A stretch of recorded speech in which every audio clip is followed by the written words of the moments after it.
हरिओम प्रिय दर्शकों, यदि आपकी मिथुन राशि या मिथुन लग्न है तो इस वीडियो को बहुत ध्यान से देखिएगा, समझिएगा। इस वीडियो में हम समझने वाले हैं कि ये मार्च का महीना आपको कैसा फल देने वाला है। मार्च के महीने में जो नवग्रहों की स्थितियों में परिवर्तन होगा वो कब कैसे होगा और कौन से योग संयोग बनेंगे और कैसा प्रभाव मिलेगा, क्या उपाय करने होंगे, सभी कुछ विस्तार से समझेंगे। तो वीडियो को पूरा देखिएगा।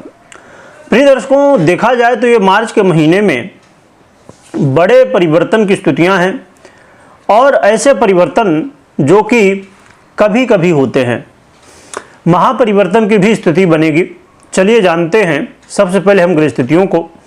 तो ग्रह स्थितियों की बात करें तो सूर्य का परिवर्तन 14 मार्च को हो जाएगा मीन राशि पर, और ये देवगुरु बृहस्पति की साधारण राशि है। और यहाँ पर चंद्रमा की यदि हम बात करें तो चंद्रमा का परिवर्तन तो होता ही रहता है। और मंगल की बात करें तो मंगल इस समय मिथुन का फल दे रहे हैं, जो कि कर्क में गोचर कर रहे थे अपनी नीच की राशि में। वक्र अवस्था में होने की वजह से मिथुन का फल दे रहे थे। अब ये मार्गी भी हो चुके हैं और कर्क की ओर बढ़ रहे हैं। इसके अलावा देखा जाए तो बुध महाराज 15 मार्च को अपनी स्थिति में परिवर्तन करेंगे। ये जो है तो वक्र अवस्था को प्राप्त करेंगे, जो कि वर्तमान में मीन राशि पर गोचर कर रहे हैं। और मीन राशि पर गोचर करते हुए जब वक्र होंगे 15 मार्च को, तो ये कुंभ का फल देना शुरू कर देंगे। और फिर देखा जाए तो 15 को वक्र तो होंगे ही, साथ में 16 तारीख को अस्त भी हो जाएंगे, 16 मार्च को ही। और देखा जाए देवगुरु बृहस्पति की स्थिति, तो ये वृषभ का इस समय फल दे रहे हैं, वृषभ राशि में गोचर कर रहे हैं। और शुक्र की स्थिति में भी परिवर्तन होने वाला है, जो कि 3 मार्च को ही ये वक्र अवस्था को प्राप्त हो चुके हैं मीन राशि पे गोचर करते हुए। तो अब कुंभ का फल देंगे। और फिर 19 मार्च को ये अस्त भी हो जाएंगे, और फिर अस्त होने के बाद 23 मार्च को ये उदय भी हो जाएंगे। और शनि का परिवर्तन भी होने वाला है, जो कि 29 मार्च को होगा, जो कि महापरिवर्तन के रूप में है। ये परिवर्तन 2.5 वर्षों के लिए होने जा रहा है। और शनि का मीन राशि में गोचर काल, और देखा जाए तो जब मीन राशि में शनि 29 मार्च को जाएंगे तो यहाँ पर 6 ग्रह एक साथ होंगे, है ना। आपने 6 ग्रही योग बहुत कम देखा होगा, यानी कि 9 में से 6 ग्रह एक साथ ही होंगे। और उसमें से भी देखा जाए तो केतु की भी दृष्टि यहाँ पर होगी, जो कि 7वें ग्रह कहला जाएंगे। इसके अलावा देखा जाए तो ये जो ग्रह स्थिति बनने जा रही है ये बड़ी ही महत्वपूर्ण होगी, और इसके प्रभाव भी बड़े महत्वपूर्ण होंगे। यहाँ पर एक चीज़ आपने देखी कि ये जो योग संयोग है वो भी अमावस्या के दिन ही बनने जा रहा है।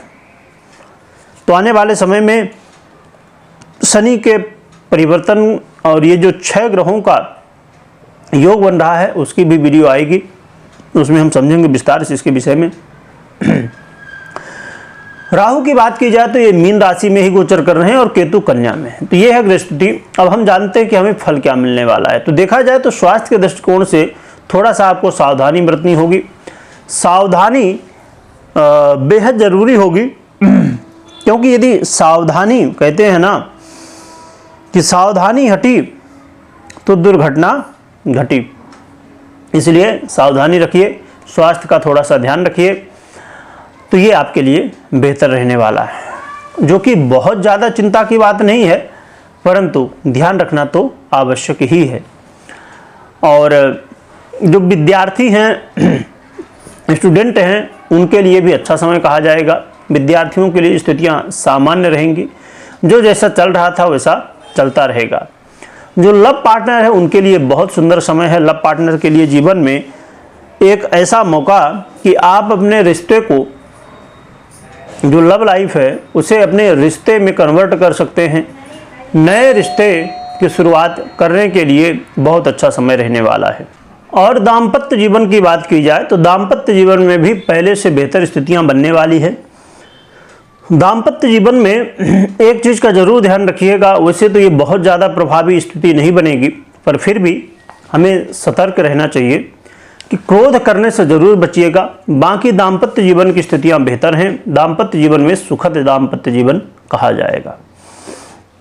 और जो व्यापारी वर्ग है तो व्यापारियों के लिए ये मार्च का महीना देखा जाए तो एक ऐसा महीना है जिसमें आप अपनी मेहनत का फल वर्तमान में ले पाएंगे। वर्तमान में जो आप मेहनत आपने पहले किया था तो ले पाएंगे। खासकर उन लोगों के लिए ये जो है तो विशेष लाभदायक सिद्ध हो सकता है। जो लोग आउट ऑफ इंडिया से संपर्क में हैं, यानी कि काम आपका विदेशों से जुड़ा हुआ है, तो उन्हें विशेष रूप से फल प्राप्त हो सकता है। तो देखा जाए तो व्यापारियों के लिए भी बहुत अच्छी स्थितियां हैं, जो कि ये काफ़ी हद तक ये भी डिपेंड करता है कि आपका व्यापार कौन सा है। उसमें देखिए, यदि आप डीप में जाएंगे ना, एक मोटे रूप में तो स्थितियां बढ़िया हैं, परंतु यदि आप थोड़ा सा विशेष रूप से अलग अलग, क्योंकि व्यापार जितने हैं तो हर एक व्यापार का आधिपत्य कौन सा ग्रह रखता है, कौन सा भाव रखता है, और अलग अलग बहुत सारी चीज़ें, और समझ लीजिए कि कौन से ग्रहों की यहाँ पर स्थिति आपके व्यापार के भाव से बनती है। बहुत सारी चीज़ें जो है तो डिपेंड करती हैं, परंतु मोटे रूप से व्यापारिक स्थितियाँ ठीक हैं। परंतु यहाँ पर इस बात का जरूर ध्यान रखिए कि ये अभी एक मौका है जीवन में बदलाव का। जीवन में नए बदलाव के लिए हर एक व्यक्ति को तैयार रहना चाहिए, चाहे वो व्यापार से हो, चाहे वो नौकरी से हो, चाहे किसी भी क्षेत्र से हो, या हर एक व्यक्ति, कोई भी व्यक्ति हो, पुरुष हो महिला हो, हर एक व्यक्ति को नए बदलाव के लिए तैयार रहना होगा। क्योंकि 2025 में जो स्थितियां बनने वाली हैं ना, अब ये मार्च से शुरुआत होने वाली है और आगे चल के स्थितियां बनेंगी। तो जो व्यक्ति बदलाव के लिए तैयार है उसके लिए तो ठीक है, परंतु जो बदलाव के लिए तैयार नहीं है उसके लिए थोड़ा सा मुश्किल हो सकती है। इसलिए बदलाव के लिए हमें तैयार होना चाहिए। नया बदलाव क्या होगा ये समय बताएगा। चलिए अब हम चर्चा करते हैं जो कि कार्य क्षेत्र से हैं, अपने नौकरी पेशा में हैं या प्रोफेशन में हैं। तो नौकरी पेशा लोगों के लिए ये समय थोड़ा सा असमंजस भरा रहने वाला है, क्योंकि कई बार तो आप बड़ी बुद्धिमानी से बहुत अच्छे अच्छे काम कर जाएंगे, पर कई बार अपनी ही गलतियां खुद दोहराएंगे, खुद गलतियां करेंगे और अपने आप को ही समस्याओं में डालेंगे।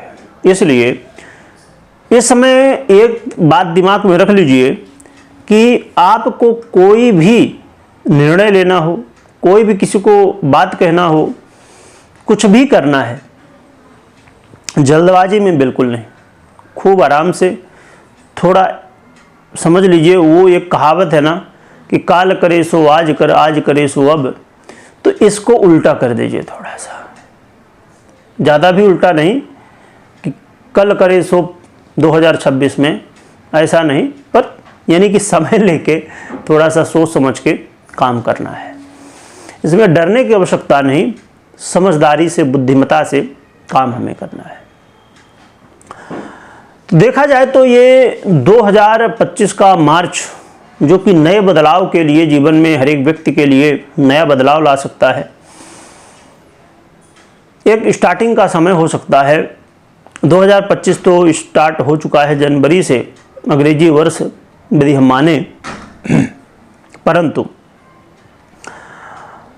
सनातन जिसे नया वर्ष मानता है ये अब शुरू होगा और सनातन नए वर्ष से जीवन में नए बदलाव देखने को मिलेंगे। अब रही बात कि उपाय क्या करना चाहिए, पर उससे पहले मैं बता दूं कि कोई भी निर्णय यदि आप ले रहे हैं तो अपनी पर्सनल जन्म कुंडली विश्लेषण के बिना कोई निर्णय नहीं लेना। यानी कि पहले अपनी पर्सनल जन्म कुंडली का विश्लेषण करना है, देखना है, समझना है, उसके बाद ही कोई निर्णय लेना है। यदि आप खुद देखना चाहते हैं तो ज्योतिष जरूरी है कि आपको उसका थोड़ी ज्ञान हो, ज्योतिष आती हो।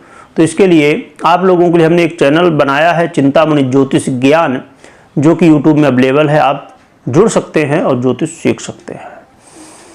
रही बात की उपाय की, तो उपाय के लिए एक तो भुवन भास्कर की आराधना करिए और साथ में भगवान शिव की, और खाली भगवान शिव की नहीं, संपूर्ण शिव परिवार की खूब आराधना करिए। इससे आपका कल्याण होगा और आपके जीवन में अच्छे परिणाम देखने को मिलेंगे। कमेंट में ओम नमः शिवाय लिखिएगा, लिखने के साथ खूब स्मरण करिएगा। वीडियो देखने के लिए बहुत बहुत धन्यवाद।